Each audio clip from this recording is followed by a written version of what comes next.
મજામાં? ઓકે, મજામાં જશો દરેક અને મજામાં જ રહેવાનું છે.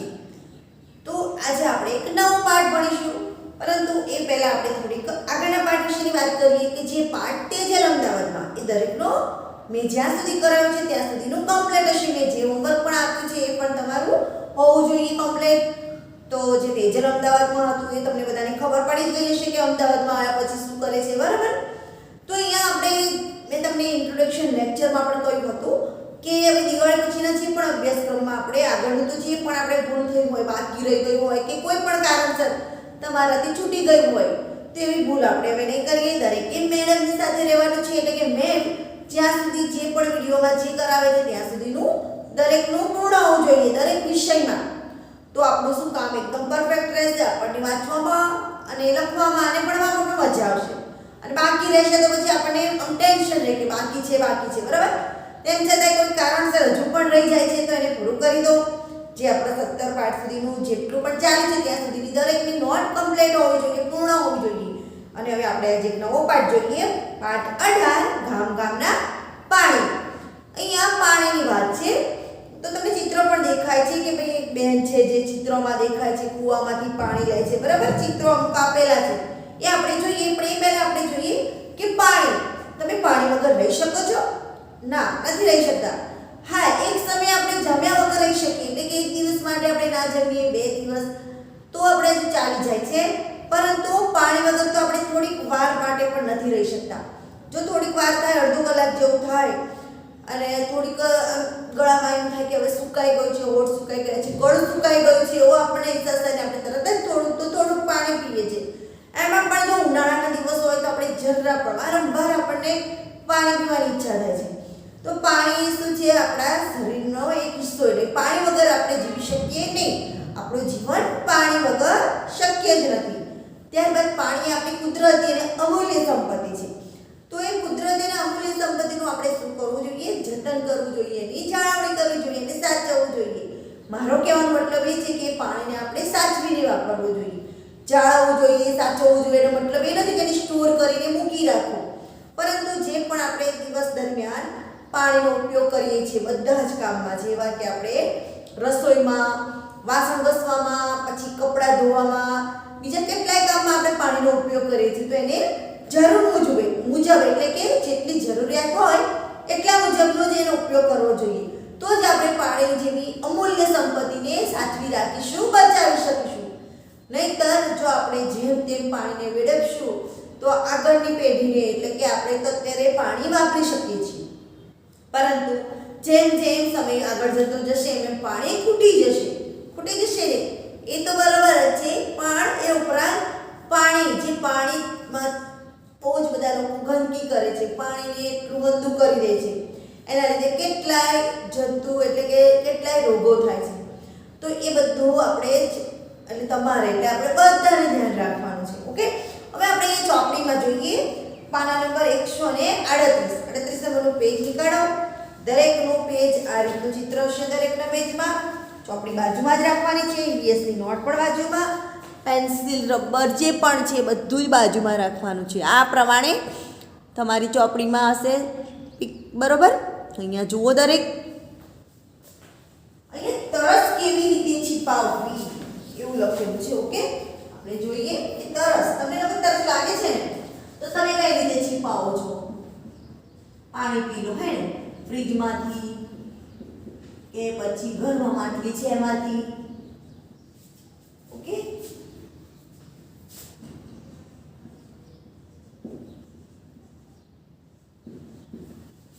પી લો છે ને. કદાચ તો બહાર ગયા હોય ને પાણી આપણી પાસે છે પરંતુ એ ગરમ થઈ ગયું છે, કાં તો ખલાસ થઈ ગયું પાણી પીધા પછી, તો બજારમાંથી આપણે કોઈ બોટલ પાણીની ખરીદી લઈએ છીએ, કાં તો કોઈ ઠંડુ પીણું પી લઈએ છીએ.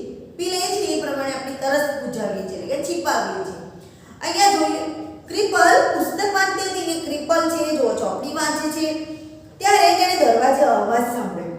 તેણે જોયું કે કોઈ મહેમાન આવ્યા છે. પપ્પાએ મહેમાનને આવકાર આપ્યો.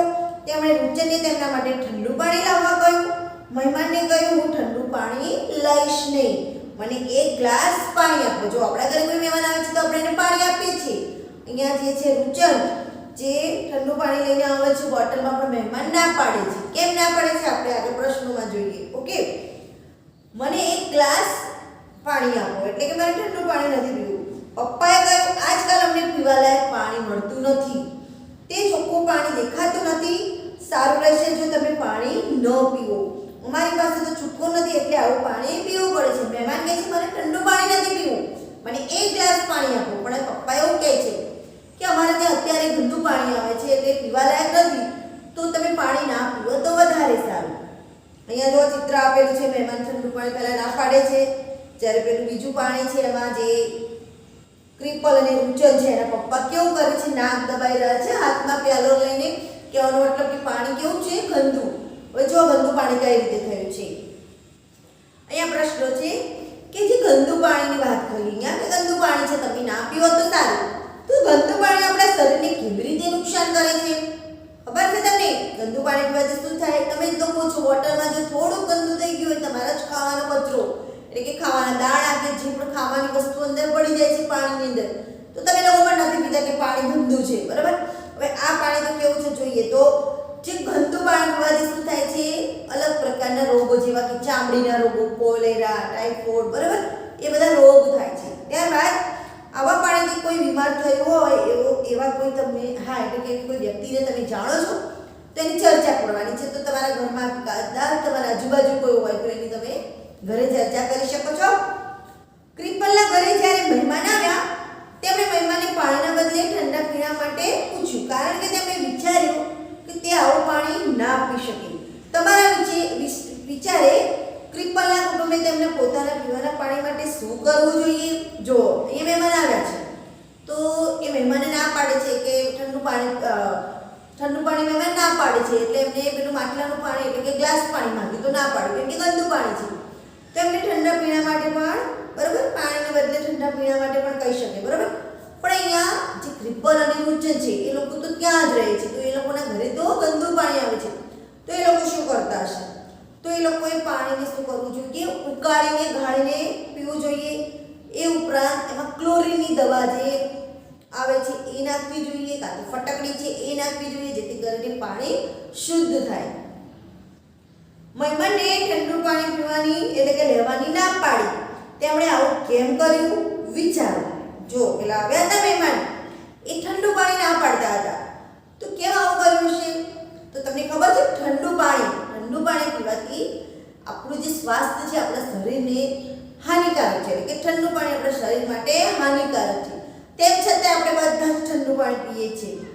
કોઈના ઘરે ગયા હોય તો કોઈ પણ ઘરની જ વાત કરીએ, આપણે ઘરમાં જ ગરમ પાણી નથી પીતા, ઠંડુ પાણી પીવું જોઈએ. પણ તમને કહી દઉં કે ઠંડુ પાણી આપણા શરીર માટે, આપણા સ્વાસ્થ્ય માટે હાનિકારક છે, એના લીધે આપણને નુકસાન થાય છે. તો જેમ બને એમ ગરમ પાણી એટલે કે માટલીનું પાણી પીવું જોઈએ. હવે અહીંયા પાણીની રમતો.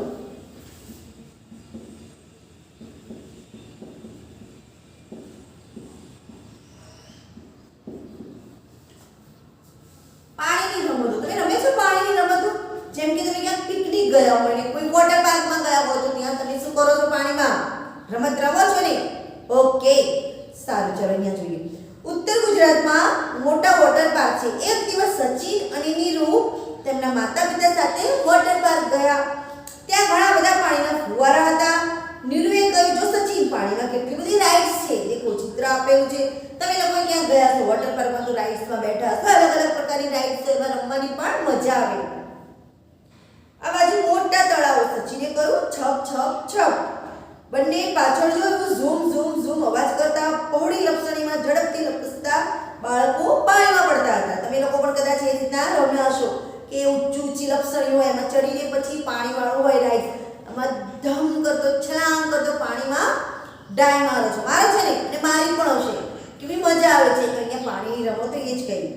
સચિન લપસણીમાં ખૂબ જ ઊંચે ગયો. થોડીક ક્ષણોમાં તે ધબાક કરતો પાણીમાં પડ્યો. નીરુએ આશ્ચર્યથી ચીસ પાડી. આપણે ઊભા હોય કાં તો પાણીમાં હોય ને ઉપરથી કોઈક આવે ધબાક કરતો તો આપણે ચીસ થઈ જાય. ઉઈ માં, ઓ બાપા રે, એવું કરો છો, કરો ને. અહીંયા જો આપેલું છે, બાળકો જે છે પાણીમાં રમતો રમી રહ્યા છે, લપસણીમાંથી નીચે પાણીમાં ધબાક કરતા કૂદકા મારી રહ્યા છે. પછી તરત તેમણે પાર્કની બહાર ખૂબ જ મોટો અવાજ સાંભળ્યો.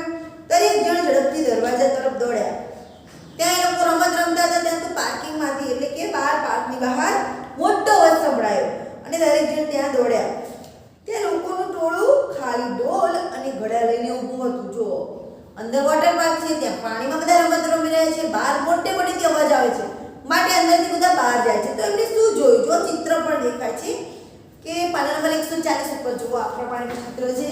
લોકો હાથમાં પાણીના વાસણો લઈને પાણી માટે ઊભા છે ને તમારી ચોપડીમાં આ પ્રમાણેનું ચિત્ર? તો જુઓ અહીંયા જુઓ કે ટોળું ખાલી ડોલ અને ઘડા લઈને ઊભું હતું. એક નાનું બાળક ખાલી બોટલ લઈને તેની માતાને વળગેલું હતું. સચિનની માતા ટોળામાં એક મહિલા પાસે ગઈ. શું વાત છે તેને પૂછ્યું. જો એ વોટર પાર્કમાંથી બહાર આવ્યા તો એક મહિલા એટલે કે લેડીઝ હતા, એમને પૂછ્યું શું વાત છે કે બધા આ રીતે ઊભા છો? તો મહિલાએ ગુસ્સાથી જવાબ આપ્યો, એટલે કે જે બીજા બેન હતા એમણે, તમે પૂછો છો શું વાત છે? અમારા કૂવામાં પાણી નથી. અઠવાડિયામાં એક દિવસ પાણીનું ટેન્કર આવે છે, ત્યારે જ અમને પાણી મળે છે. આજે તે નથી આવ્યું અને અહીં આટલું બધું પાણી તમારે રમવા માટે છે. અમે શું કરીએ કહો? જો આ બધા વોટર પાર્કમાં રમી રહ્યા છે, જ્યારે બહાર બધા બહુ બધું ટોળું લઈને ઊભા છે. એ લોકો એમ કહે છે કે તમને ખબર છે કે જ્યાં અમે રહીએ છીએ ત્યાં કૂવામાં હવે પાણી નથી, તો અમારી જોડે પીવા માટે પણ પાણી નથી, અને અમારી ત્યાં અઠવાડિયામાં એક જ વખત ટેન્કર આવે છે, જે આજે પણ નથી આવ્યું. અને એમનો કહેવાનો મતલબ એ છે કે તો અમારી જોડે પીવા માટે પાણી નથી, અને તમે લોકો અહીંયા વોટર પાર્કમાં આ પ્રમાણે પાણીની રમતો રમો છો. તો એ મહિલાનું એટલે કે બહેનનું કહેવું એકદમ સાચું છે કે અહીંયા અમુક આપણા જે દેશમાં અમુક જગ્યાએ પાણી મળતું નથી, જ્યારે અમુક જગ્યાએ એટલું બધું પાણી છે જે આ રીતે મેળવવામાં આવે છે. અહીંયા નીચે વાંચો અને લખો. તો અહીંયા તમારા ઘરની વાત છે કે કદાચ તમારા ઘરમાં આવું થયું છે તો ક્યારે, ત્યારે તમે શું કરો છો, બરાબર? તો આ બધું તમારે જાતે જોઈ લેવાનું. હવે શું આપી શકાય?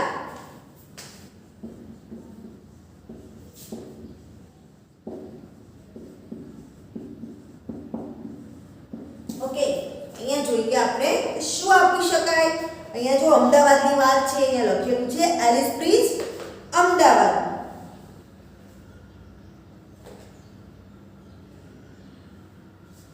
અહીંયા જોઈએ આપણે લિફ્ટ 20મા માળે ઊભી રહી. સ્મિતને લિફ્ટમાં જવું ખૂબ ગમે. આજે શાળામાં રજા છે. સ્મિત તેની માતા સાથે અંજુ મેડમને ત્યાં આવ્યો. તેની માતા ત્યાં કામ કરતી હતી. તે ઘર શાંત સાફ અને ચમકતું હતું. અંજુ સમાચાર પત્ર વાંચતી હતી. સ્મિતને જોઈને તેણે હસીને પૂછ્યું, શું આજે રજા છે? મેડમે ટીવી ચાલુ કર્યું અને થોડી જ વારમાં સ્મિત કાર્ટૂનની દુનિયામાં ખોવાઈ ગયો. જો એ ટીવી જોવે છે, એના મમ્મી સાથે આવે છે સ્મિત, અને ત્યાં શું કરે છે? એ કાર્ટૂન જોઈ રહ્યો છે. એટલામાં અંજુ મેડમે બૂમ પાડી, અરે છાયા, આ વિસ્તારના પીવાના પાણીમાં ગટરનું પાણી પડી ગયું છે, એમ સમાચાર પત્રમાં છે. જુઓ કે એ જ્યાં રહે છે અંજુ મેમ, ત્યાં વિસ્તારમાં શું છે? પીવાના પાણીમાં ગટરનું પાણી સમાવેશ થઈ ગયો છે, એવું એમને સમાચાર પત્રમાં વાંચ્યું. એટલે એ સાવધાન થઈ ગયા. જોઈએ આગળ. હવે આપણે આ ગંદા પાણીના કારણે ઘણા લોકોની ઝાડા અને ઉલટી થઈ ગયા છે. તું કાલનું ભરેલું પાણી ખાલી કરી દે, થોડાક તપેલા પાણી ઉકાળી દે અને તારા ઘરે માટે ઉકાળેલું પાણી લઈ જા. સ્મિત તે સાંભળી ખુશ થઈ ગયો. આજે ઘરના પાણી માટે લાઈનમાં ઊભા રહેવાની રજા મળી. જો અહીંયા જ્યારે સ્મિતના મમ્મી અંજુ મેમને ઘરે આવે છે કામ કરવા, તો એમની સમાચાર પત્રમાં એવું વાંચ્યું કે જે એમના વિસ્તારમાં ગંદુ પાણી એટલે કે ગટરનું પાણી અંદર ઉમેરાઈ ગયું છે. તો એમણે એવું કહ્યું કે હવે આગળનું પાણી છે, કદાચ એમાં પણ ગંદુ પાણી હોય, તેવું કરો, પાણી ઢોળી દો અને આજે જે પણ પાણી આવે છે એને ઉકાળીને ભરી દો, અને બીજું પાણી ઉકાળીને તું તારા ઘરે પણ લઈ જાય. તો આવું સાંભળીને સ્મિત ખુશ થઈ ગયો કે આજે જે એને પાણી ભરવા જવું પડતું હતું એમાં શું છે, એને રાહત મળી ગઈ. કેમ રાહત મળી ગઈ આપણે જોઈએ. કેમ કે સ્મિત એક એવા વિસ્તારમાં રહે છે કે ત્યાં અમુક જ સમય માટે પાણી આવે છે, તો માટે એને પાણીની લાઈનમાં ઊભું રહેવું પડે છે. જ્યારે અંજુ મેમ છે, જુઓ, એ તો ફ્લેટમાં રહે છે, એમને પાણીની ત્યાં સગવડ છે. હવે અહીંયા જોઈએ, અંજુ સમાચાર પત્ર વાંચ્યા બાદ કેમ ચિંતિત હતી? તો તમે જોયું આગળ કે એમને સમાચાર પત્રમાં શું વાંચ્યું? સમાચાર પત્રમાં એમને વાંચ્યું કે જે ગટરનું પાણી છે એમના વિસ્તારમાં એડ થઈ ગયું છે. એમના જે પીવાના પાણીની પાઇપલાઇન છે એની અંદર ગટરનું પાણી સમાવેશ થઈ ગયો છે. માટે જો આવું પાણી દરેક પીવે તો શું થાય? ઝાડા ઉલટીના કેસ થઈ જાય. અંજુએ આગલા દિવસે ભરેલું બધું પાણી ઢોળી દેવા કહ્યું. શું આ પાણી બીજા કોઈ કામ માટે લઈ શકાય? અને હા, લઈ શકાય. તો કયા કયા કામ માટે? તો ચલો વિચારો કે જે પાણી છે આગલા દિવસમાં ઢોળી દેવાની જગ્યાએ આપણે જે સંડાસ બાથરૂમ, જેમ કે સંડાસ છે, શૌચાલય, તો એ માટે આપણે ઉપયોગ કરી શકીએ. એ સિવાય આપણે બીજા કપડાં ધોવાના કામમાં પણ લઈ શકીએ. એ સિવાય આપણે જે ફૂલ છોડ ઝાડ છે એને પાણી આપી શકીએ. ઓકે, ત્યારબાદ તેણે પાણી ચોખ્ખું કરવાની કઈ યુક્તિ કરી? તો અંજુએ પાણી ચોખ્ખું કરવાની કઈ યુક્તિ કરી? તો અંજુએ કહ્યું કે પાણીને ઉકાળીને ઠંડુ કરીને ભરી દો અને બીજું પાણી તમારા ઘરે પણ લઈ જાઓ. આગળ જોઈશું આપણે. શું તમે પાણી ચોખ્ખું કરવાની અલગ અલગ રીતો જાણો છો? તેમનું વર્ણન કરો. તો તમને બધાને ખબર હશે, કદાચ ના પણ હોય તો મમ્મીને પૂછજો, હું અહીંયા કહું છું. તો પાણીને આપણે ઉકાળીને ઠંડુ કરીને ગાળીને ભરી શકીએ છીએ. એમાં ફટકડી પણ નાખી શકીને શુદ્ધ કરી શકીએ છીએ, બરોબર. એમાં ક્લોરીનની જે ટીકડી આવે છે એને નાખીને આપણે ચોખ્ખું કરી શકીએ છીએ. પછી તમારા ઘરમાં આરો હશે તો આરોને તમે આરોમાં પાણી શુદ્ધ કરો છો. ઓકે, કદાચ અંજુએ સમાચાર પત્ર ન વાંચ્યું હોત અને દરેકે ઉકાળ્યા વગરનું પાણી પીધું હોત તો શું થાય? ચલો, તો પછી રોગ થાય ને. કેવા રોગ? જેવા કે ચામડીના રોગ છે, ઝાડા ઉલટી છે, કોલેરા, ટાઇફોઇડ વગેરે રોગ થઈ શકે ને. ઓકે, હવે અહીંયા જે સ્મિત જ્યાં રહે છે ત્યાં દરેક સાર્વજનિક નળથી પાણી ભરવા લાઈનમાં ઊભું રહેવું પડે છે.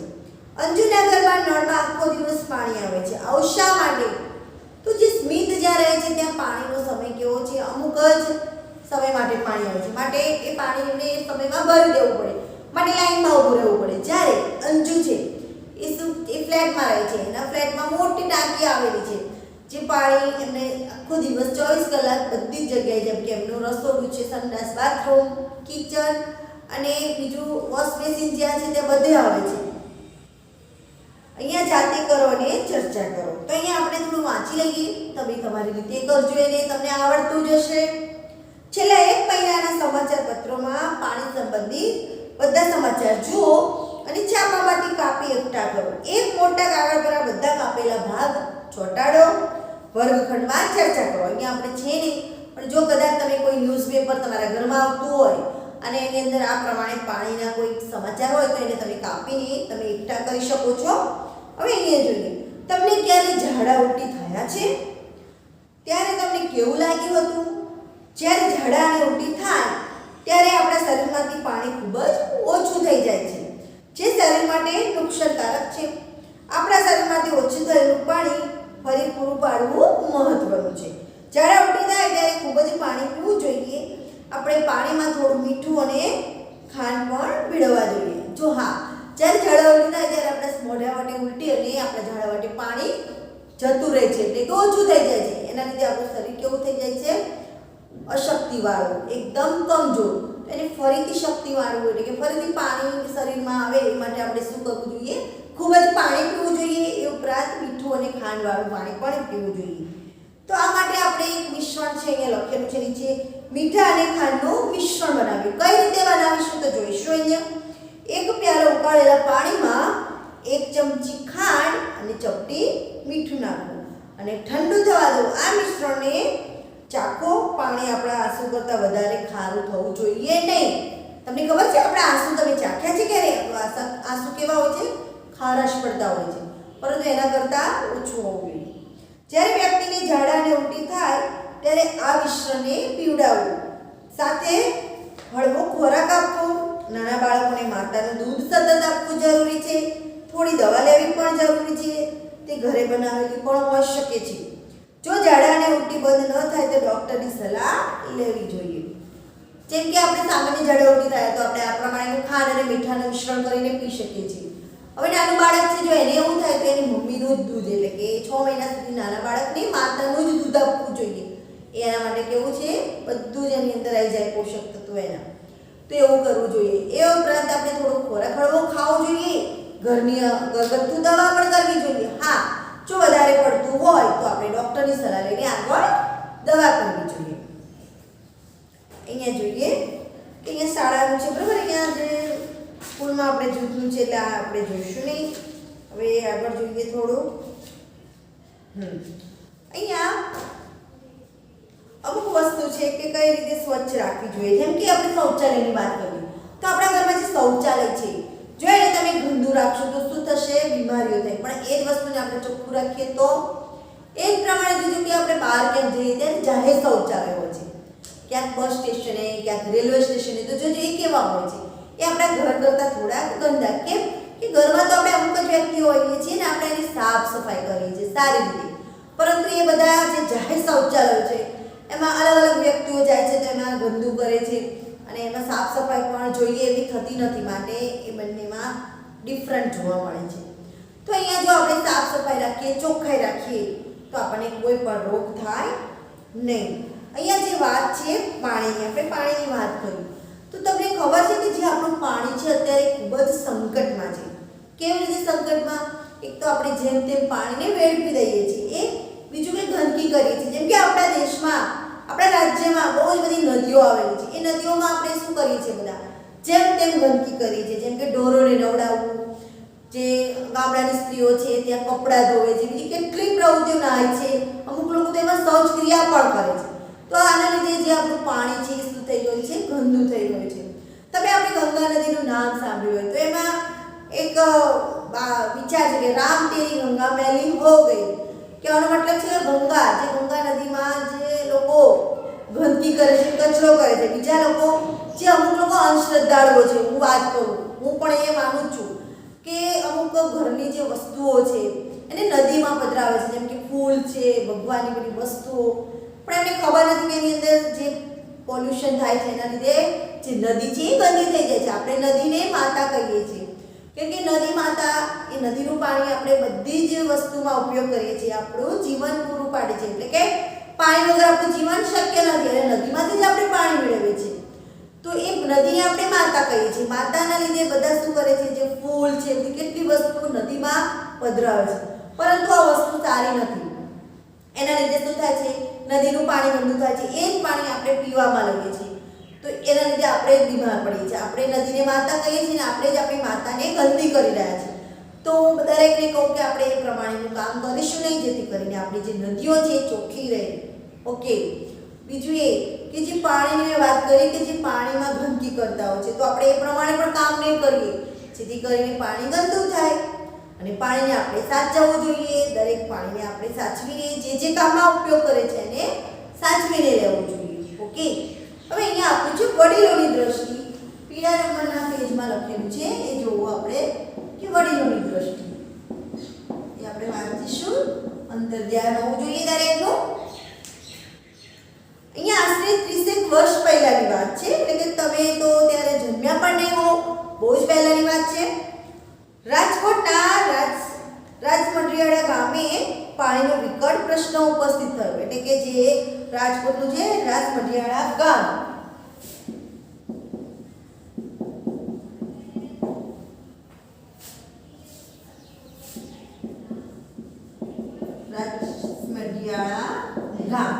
ત્યાં પાણીનો એક પ્રશ્ન, વિકટ પ્રશ્ન એ પણ ઊભો થયો. એટલે કે પ્રશ્ન થયો તો એ વખતના દીર્ઘદ્રષ્ટા સરપંચશ્રીએ જિલ્લા ગ્રામીણ વિકાસ સત્તામંડળ એટલે કે DRDA નો શું કર્યું? સંપર્ક કર્યો.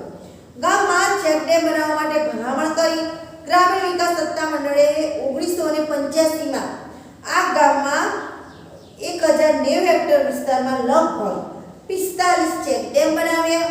બીજા વર્ષે આ વિસ્તારમાં પુષ્કળ વરસાદ થયો, આથી તમામ ચેકડેમના પાણીનો સંગ્રહ થયો. પાણીના તળ ઊંચી આવ્યા. માત્ર 15 મીટરની સામાન્ય ઊંડાઈથી લોકોને પાણી ઉપલબ્ધ થયું. વર્ષ 2002માં અહીંયા દુકાળ પડ્યો, છતાં પણ વડીલોની જે તે સમયની દીર્ઘ દ્રષ્ટિના કારણે ગામ લોકોને કોઈ મુશ્કેલી ન પડી. આ વર્ષે પણ લોકોએ ત્રણેય મોસમમાં પાક લઈ શક્યા. લોકોની સુખાકારી અને સમૃદ્ધિમાં પણ વધારો થયો. જો તમને ખબર ના પડે તો હું સમજાવું છું કે જ્યારે અહીંયા 30 વર્ષ પહેલાની વાત છે કે જે રાજકોટનું રાજમઢિયાળા ગામ હતું ત્યાં પાણીનો એક પ્રશ્ન થયો. તો ત્યાંના સરપંચ દીર્ઘદ્રષ્ટિ એટલે કે એમને એવું વિચાર્યું ને શું થયું, એમને ગામમાં જે ચેકડેમ બનાવવા માટે ભલામણ કરી. કોને? તો DRD ને. એટલે કે અહીંયા એમને એવું કહ્યું કે ગામમાં અમારા પાણીની તંગી છે તો એવું કામ કરો, ચેકડેમ બનાવો. ડેમ એટલે ખબર છે એમાં પાણી સંગ્રહ થાય. તો એમણે શું કર્યું, 1090 હેક્ટર વિસ્તારમાં લગભગ કેટલા ડેમ બનાવડાવ્યા? 45 ડેમ. હવે આ 45 ડેમ એટલે એમાં જે ડેમ છે પાણીને ભરવાનું એક ડેમ, જેમ આપણે ઘરમાં પાણી સાચવીએ છીએ ને નાના વાસણમાં, ડોલમાં, બરાબર, ટાંકીમાં, એ જ પ્રમાણે આખા રાજ્યમાં કે ગામમાં કે શહેર માટે પણ પાણી સાચવવું પડે ને, તો એ પ્રમાણેનો એક ડેમ છે. એવા 45 ડેમ બનાવ્યા. હવે જુઓ, પછી વરસાદ આવે એટલે શું થાય? બધા જ ડેમ ભરાઈ ગયા. હવે એ ડેમ ભરાઈ ગયા પછી વરસાદ આવે કે ના આવે, એ પાણી ભરેલું એમને એટલું કામ આવ્યું કે પછી જ્યારે 2002માં એ ગામમાં ત્યાં દુકાળ પડ્યો એટલે કે દુષ્કાળ પડ્યો, એટલે કે વરસાદ ઓછો પડ્યો, તેમ છતાં જે 45 ડેમ હતા એમાં પાણી હતું. એટલે એ પાણીથી એમને બધી જ વસ્તુ એટલે કે પીવામાં, જેટલી પણ વસ્તુમાં, તેમજ ખેતી કરવામાં આ પાણીનો એમને ઉપયોગ કર્યો. તો એમને પાણીનો સહી ઉપયોગ કર્યો.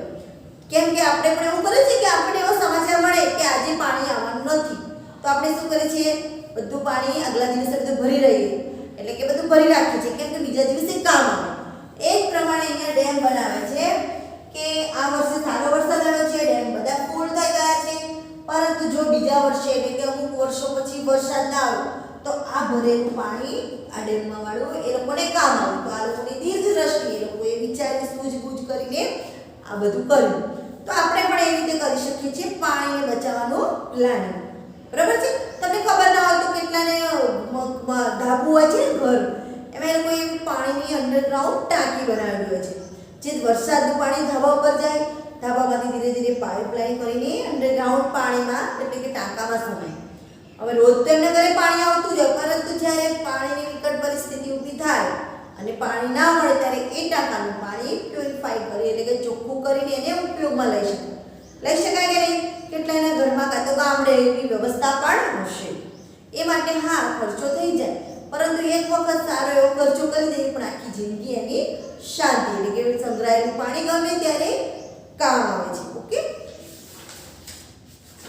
હવે અહીંયા આપણે જે પાઠની સમજૂતી છે એ પૂર્ણ થઈ ગઈ છે.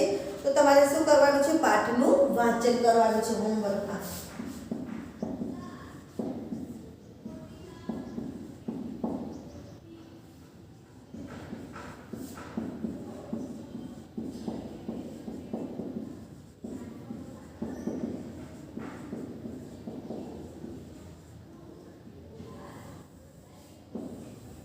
બરોબર છે? આ તમારું હોમવર્ક છે કે આપણો પાઠ સમજૂતી ચોપડીમાં પૂરી થઈ ગઈ છે. તમને બધાને ખબર પડી જ ગઈ છે કે આ પાઠમાં શું કહેવા માંગે છે. ગામના પાણી કહેવા માટે કે પાણી વિશેની જ વાત છે. તો અહીંયા જે પાણી આપણી અમૂલ્ય સંપત્તિ છે એને બચાવી રાખવી જોઈએ. તો પાઠની સમજૂતી આપણે અહીંયા પૂર્ણ થઈ ગઈ છે. ચોપડીમાંથી તમારે વાંચન કરવાનું છે. તો નેક્સ્ટ લેક્ચરમાં આપણે આના રિલેટેડ પ્રશ્નો અને બધું જોઈશું. તો બાળ મિત્રો આવજો.